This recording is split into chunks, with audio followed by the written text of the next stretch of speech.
Muy buenos días, buenas tardes, buenas noches. Bienvenidos en esta ocasión al capítulo número 3 del libro Esperanza, la autobiografía del Papa Francisco. Lo estoy volviendo a subir porque me equivoqué con un video previo que se supone que tenía que ser el capítulo 3, pero en realidad terminó siendo el capítulo 1. Así que vamos a leer en este caso entonces el capítulo 3 de la autobiografía del Papa Francisco, que lo pueden encontrar en el playlist. Van a estar todos los capítulos hasta donde me he quedado, pero en todo caso cumplo con volver a subir en este caso el capítulo número 3, ahora sí de manera correcta y apropiada. Bien, entonces empecemos. Este capítulo se llama Los dones de una santa inquietud. Al final de la inútil masacre, un tratado separó a los vencedores de los vencidos. Sin embargo, entre los vencidos, el pueblo llano pasaba hambre. Entre los vencedores, el pueblo llano la pasaba también. Como escribió en un poema Bertolt Brecht, porque eso es lo que ocurre en las guerras. En Turín, la ciudad que sería de los vencedores y que, para entonces, se había convertido en un gran arsenal, la situación fue muy complicada desde el principio y no mejoró después. Antes de que Italia entrase en la guerra, gran parte de la capital fue ocupada por los desplazados de origen italiano, incluidos de Europa Central, donde ya había estallado el conflicto, y a ellos se sumaron otros prófugos, los de las llamadas tierras irredentas. Eran decenas de miles y fueron instalados hasta en las escuelas, utilizadas como refugio, mientras la ciudad se iba vaciando cada vez más de hombres jóvenes y fuertes. Las obreras protestaban por los salarios de hambre y contra la guerra.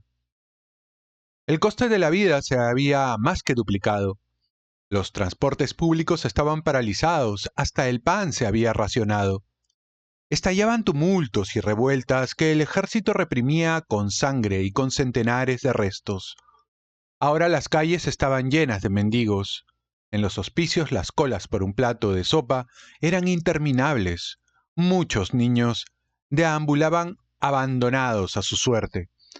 Empleados, artesanos y pequeños comerciantes sufrían la crisis con dureza. El abuelo Giovanni era uno de ellos. En esa ciudad fue donde la abuela Rosa y su hijo esperaron, sin marido ni su padre, a que la locura de la guerra parase.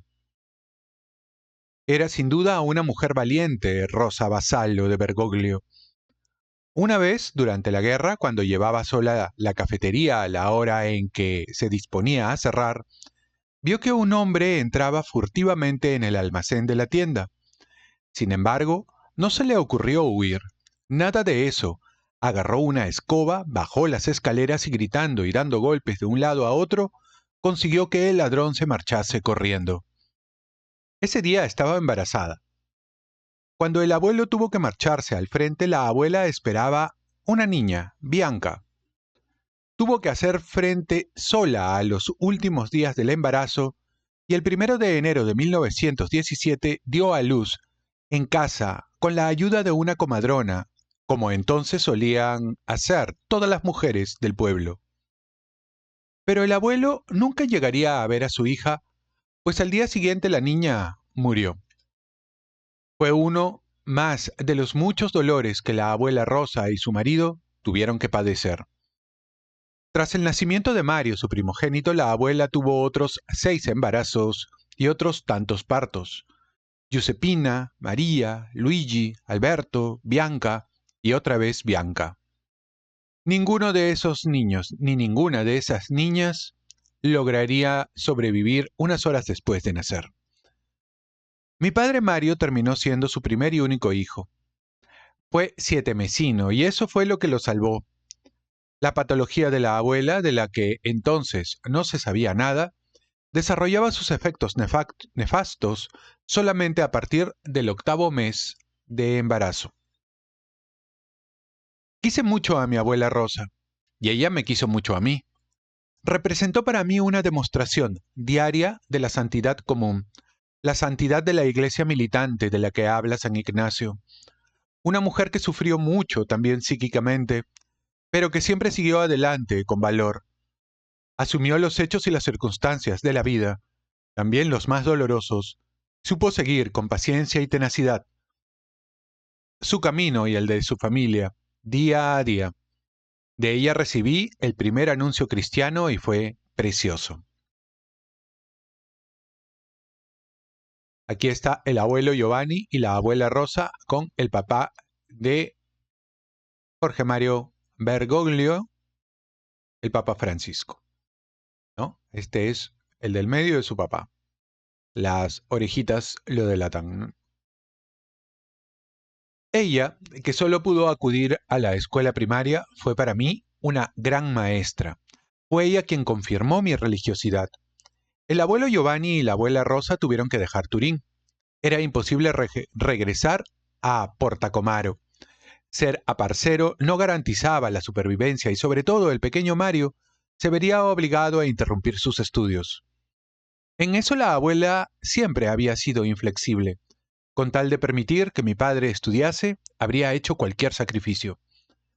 Faltaban todavía 2 semanas para el regreso de mi abuelo de la guerra, y mi abuela y mi padre se trasladaron solos a Asti, una pequeña ciudad rodeada de colinas y viñedos, no muy lejos de la querida granja de Brico, Marmorito, y con más perspectivas de trabajo que en Turín. Ahí, la crisis posbélica parecía menos feroz. Es más, el sector vitícola pasaba por un buen momento. Cuando el abuelo Giovanni se les unió, primero trabajó de nuevo regentando una cafetería y luego también como vigilante en una clínica mientras la abuela seguía siendo costurera a domicilio. Hasta que, unos años después, los abuelos abrieron su tienda de comestibles. Ya en Turín, de joven, la abuela Rosa había tenido los primeros contactos, no solo con las distintas actividades de la parroquia, sino también con las muchas obras sociales y de caridad que, bajo el impulso de la encíclica Rerum Novarum de León XIII, empezaban a desarrollarse en esa gran ciudad industrial para tratar de hacer frente a una situación que se había vuelto cada vez más apremiante y complicada. Allí conoció a Pier Giorgio Frassati, joven como ella, aunque de extracción social muy diferente, entusiasta, lleno de vida, apasionado de la montaña, ruidoso, animador de un sano grupo de muchachos, pero también dotado de una intensa vida interior, con capacidad para arrastrar a otros jóvenes a 1000 empresas solidarias y asiduo frecuentador de las buhardillas de los pobres, de los tugurios donde enfermedad y hambre se mezclaban. Un muchacho a contracorriente, que llevó un poco de bendita tempestad a su mundo y también a su familia porque la santidad siempre es revolucionaria. Un joven, el beato Pier Giorgio, que cuando alguien para humillarlo le preguntaba ¿eres un mojigato?, respondía sencillamente no, sigo siendo cristiano. Un muchacho auténtico y alegre fundador con sus amigos de un círculo de tipos sospechosos, basado en la solidaridad y la oración. Alguien que decía que la tristeza tiene que ser desterrada de las almas de los católicos, que hay que vivir, no sobrevivir, y que todavía puede mostrar con su ejemplo a todos, sobre todo a los que son jóvenes, como lo era él, que es el don de una sana inquietud, sin la cual la vida no es en absoluto docilidad, sino más bien cobardía, sin color ni auténtica belleza. Pero fue en la acción católica de Asti, con las cicatrices de sus propias heridas, y en un país que trataba con dificultad de salir del abismo de la guerra y de los desastres sociales que había causado, donde la abuela pudo involucrarse como mujer, como ciudadana y como cristiana. Conoció a Próspera Llanazo, una mujer muy activa en el asocianismo católico de la época, profesora de francés, que en sus momentos libres le enseñó ese idioma y compensó los escasos estudios de mi abuela con buenas y voraces lecturas, pasión social y religiosa, y un enorme afán de aprender y de hacer. La abuela Rosa pasó a dar conferencias y a mantener encuentros en toda la provincia, sobre todo con mujeres de todas las edades. Decía cosas que, al parecer, no gustaban nada al gobierno fascista que acababa de instalarse en el poder. Eran los años de la marcha sobre Roma, y los camisas negras actuaban por todas partes. Una vez le cerraron el salón donde tenía que hablar, y entonces ella sacó una mesa al centro de la calle, enfrente de la parroquia de San Secondo. Se subió a la mesa y dio un mitin ahí mismo.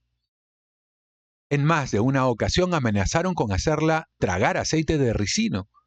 Por lo demás, sus principios y su fe no podían permitirle mirar al régimen sino con recelo y aversión. El autoritarismo, los métodos brutales de las brigadas fascistas, el totalitarismo, el culto a la violencia y a la guerra, y además las persecuciones y las deportaciones solo podían parecerle negaciones del espíritu del Evangelio y de la hermandad. Los Vassallo nunca sintieron simpatía por el régimen. Nada de Benito.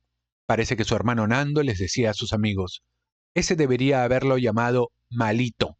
Solo hace el mal. Mi padre Mario, entretanto, mostraba una buena disposición para el estudio. Las buenas notas le permitían conseguir la excepción del servicio militar y la reducción de las tasas a las que tenía derecho por mérito los que pertenecían a las familias necesitadas. Cuando terminó la secundaria se matriculó en el Instituto Técnico Superior, y siempre con becas. En octubre de 1926 consiguió el título de contable. Lo habían logrado todos, él y también el abuelo Giovanni y la abuela Rosa, que habían salido adelante con pan, amor y nada. Como en esa gran comedia del neorrealismo, Rosa, en el diálogo entre el nuevo subteniente de carabineros del pueblo y un campesino. ¿Qué comes? Pan. ¿Y qué le pones dentro? Fantasía, sargento. Estaban radiantes y orgullosos. Ese título de contable le compensaba sus esfuerzos y sus sacrificios. Solo unos días después, el régimen fascista ponía en marcha con todo rigor su opresión sobre la sociedad italiana. Decretó el exilio para los opositores y los objetores de conciencia. Cerró muchos periódicos, arrasó o incendió edificios y sedes de organizaciones. Introdujo la pena de muerte para una larga serie de delitos. Disolvió todos los partidos de la oposición y muchas asociaciones. En su pequeña Asti ya había sido destruida la sede de la Cámara de Trabajo y en los pueblos de los alrededores, algunos antifascistas incluso habían sido asesinados. El clima era cada vez más duro, pero de momento las asociaciones católicas resistían. También mi padre Mario, que había recogido el testigo de su madre y sus ganas de hacer lo posible para alcanzar en la tierra algo de justicia, estaba, como muchos de sus coetáneos, implicado en las actividades de la parroquia de San Vicenzo, de la Acción Católica. Hacían deporte, actuaban con los actores del teatro parroquial y visitaban a las familias pobres y a los enfermos hospitalizados. Como la abuela, él también daba conferencias y mantenía encuentros.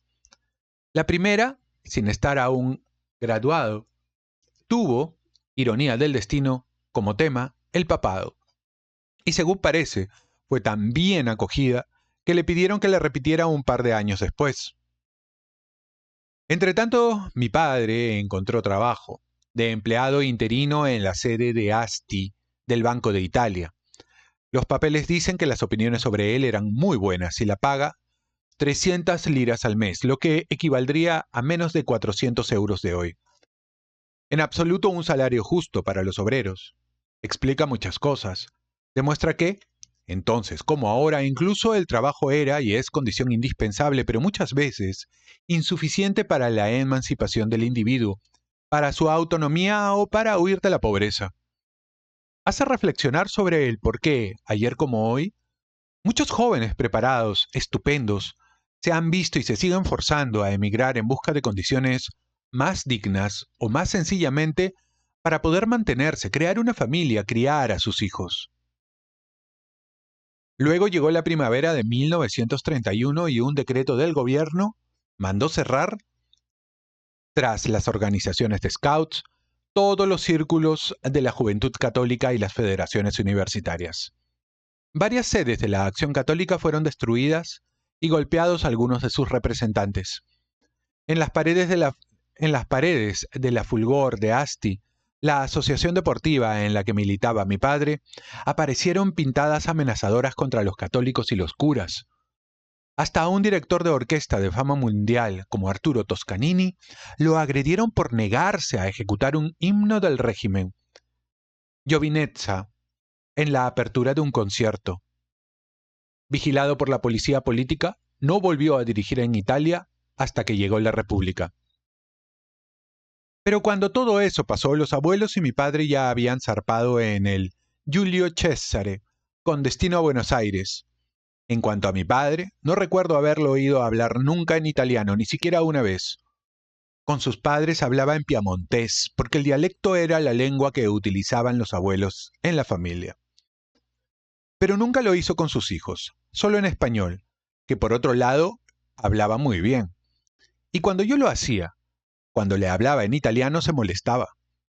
Recuerdo que una vez le estaba escribiendo una carta a la profesora Llanasso y le pregunté cómo podía usar correctamente una determinada expresión. Enseguida se mostró visiblemente irritado y cortó por lo sano con firmeza. Así como lo has escrito está bien, dijo resuelto. No sé de dónde le salía exactamente ese rechazo, si era dolor u otra cosa, pero era lo que le pasaba. Había dejado Italia para siempre, pero no la Acción Católica de Asti. Desde Argentina siguieron enviando con regularidad sus impresos de inscripción. En honor de la profesora y amiga con la que tanto había compartido la abuela Rosa, los rellenó casi siempre en francés. Muchos hechos trágicos ocurrieron a partir de ese momento en Europa y en Italia.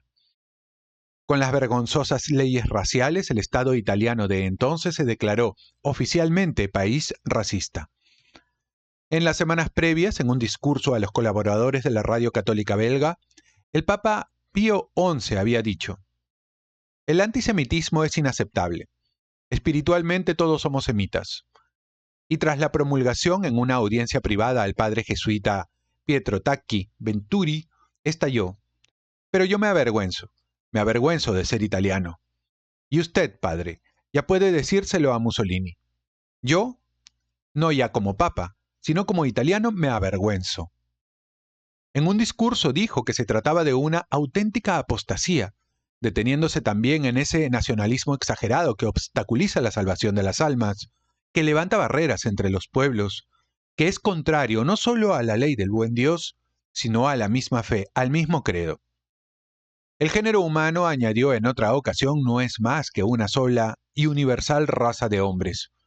No hay lugar para razas especiales. La dignidad humana consiste en construir una sola y gran familia, el género humano, la raza humana. Este es el pensamiento de la Iglesia. El arzobispo de Milán, el cardenal Schuster, por su parte, definió esas leyes en 3 ocasiones como una herejía.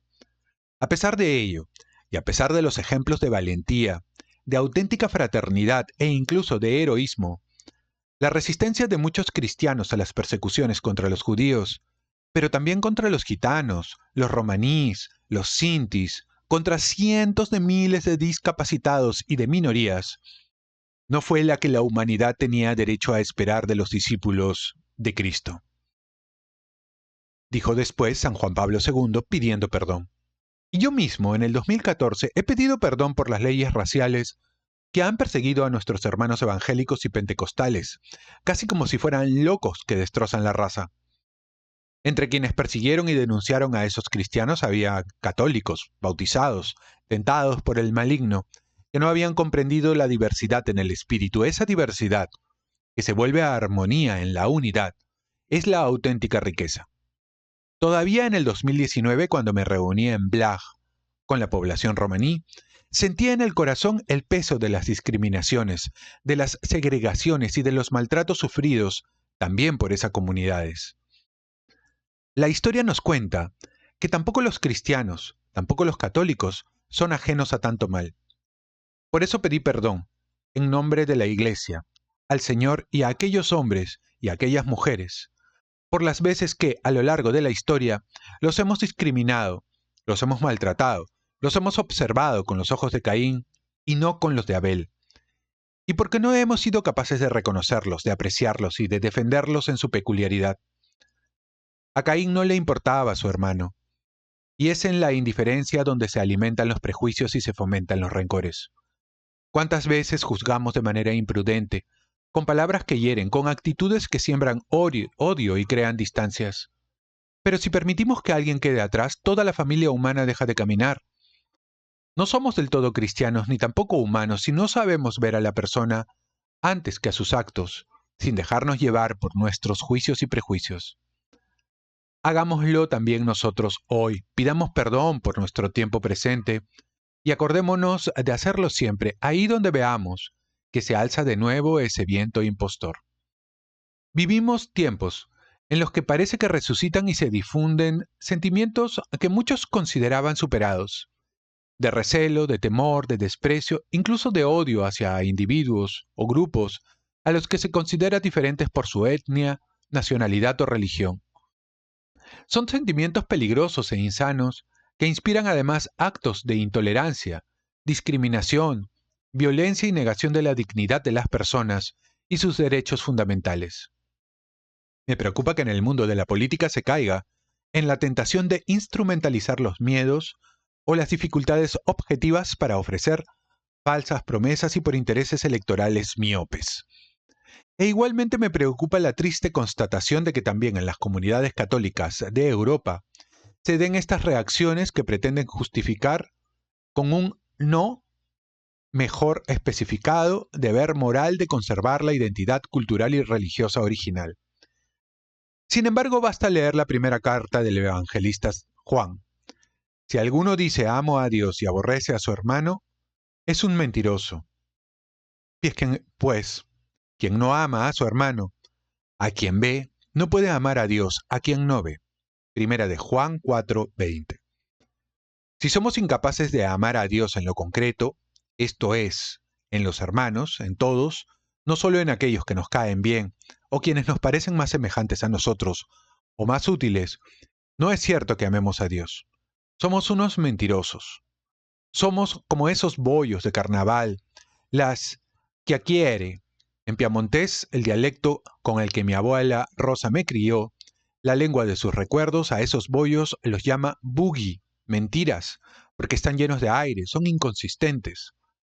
Así el espíritu del mundo está lleno de aire y engaña, porque es hijo del padre de la mentira.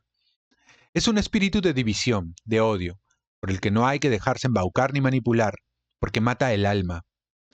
Cuando era niño, la abuela Rosa me hizo memorizar Los principios de los novios, de Alessandro Manzoni, una obra maestra atemporal de la literatura italiana. Aquel ramal del lago de Como, que tuerce hacia mediodía entre dos cadenas ininterrumpidas de montaña.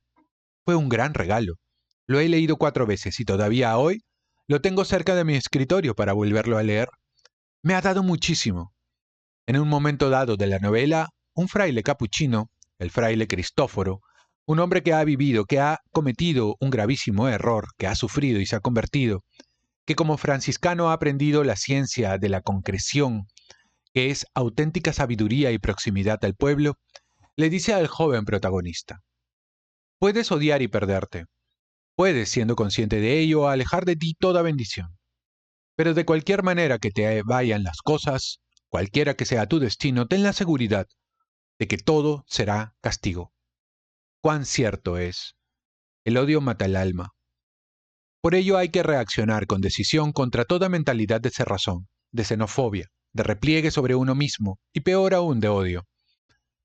Se lo escribí a los jóvenes del mundo en la exhortación que presenté en el sínodo dedicado a ellos. El odio, la división y la venganza no hacen más que envenenar la esperanza y nos privan de todo aquello que seguramente querríamos defender, de aquello que amamos. Y a quien como yo ya ha dejado atrás la juventud, ya ha podido leer muchas páginas del libro de la historia y de la vida, les escribo ahora. ¿Todo esto no te recuerda a algo? Algo que nos hace estallar o estar en guardia para que lo peor no se cumpla. ¿Algo de lo que antes o después todos tenemos que huir? Muy bien, hemos leído ahora el capítulo 3. Bien, un pequeño comentario en torno al capítulo 3 que me ha parecido interesante. Una de las banderas más activas que ha levantado el Papa Francisco durante su pontificado es la relativa a las migraciones. Y ha condenado de manera frecuente y bastante firme todos los actos alrededor de la xenofobia. Él considera que las migraciones, o que mejor dicho, se debe acoger a los refugiados. Sin embargo, también es cierto que muchas de sus opiniones han sido sacadas de contexto y le han hecho sonar de manera injustificada a que habría estado convalidando la masiva migración sin ningún tipo de control. Cuando ha dado declaraciones, él ha sido muy cauto en decir que también es necesario que, por ejemplo, los estados o los gobiernos tengan sus propios mecanismos que les permitan regular ese tipo de migración. Y eso lo ha dicho. Pero claro, se sacan de contexto en muchas ocasiones las opiniones del Papa Francisco, ya sea para apoyar un bando o el otro. Sin embargo, se puede entender que esta sensibilidad que él tenía hundía sus raíces precisamente en todas estas vivencias por las cuales han pasado sus abuelos y su padre. Cabe destacar y recordar que el Papa Francisco no hubiera estado presente entre nosotros si sus abuelos y padre hubieran tomado el navío que originalmente ellos habían decidido tomar para venir a América, específicamente a la Argentina. No habían logrado acumular todo el dinero necesario para los pasajes. Por tanto, perdieron ese navío. Ese navío luego encalló, naufragó, y la mayoría de gente allí falleció. De allí que subyace una pregunta que el propio Francisco se hace al inicio de la novela, o de la autobiografía en todo caso. ¿Por qué a mí no me pasó? ¿Mm? Cosas de Dios, cosas del destino. Muy bien, espero que les haya gustado este tercer capítulo que da muchas luces en torno a las sensibilidades que tenía el Papa Francisco y además nos cuenta las entretelas en torno a su familia, su papá, sus abuelos, esos inicios tan complicados previos a la migración a la Argentina. Nos vemos en el siguiente video, con más videos, con más literatura, con más libros, con más temas y específicamente con un nuevo capítulo de Esperanza, la autobiografía del Papa Francisco, quien ha fallecido hoy hace 2 semanas. Nos vemos en el siguiente. Chau, chau.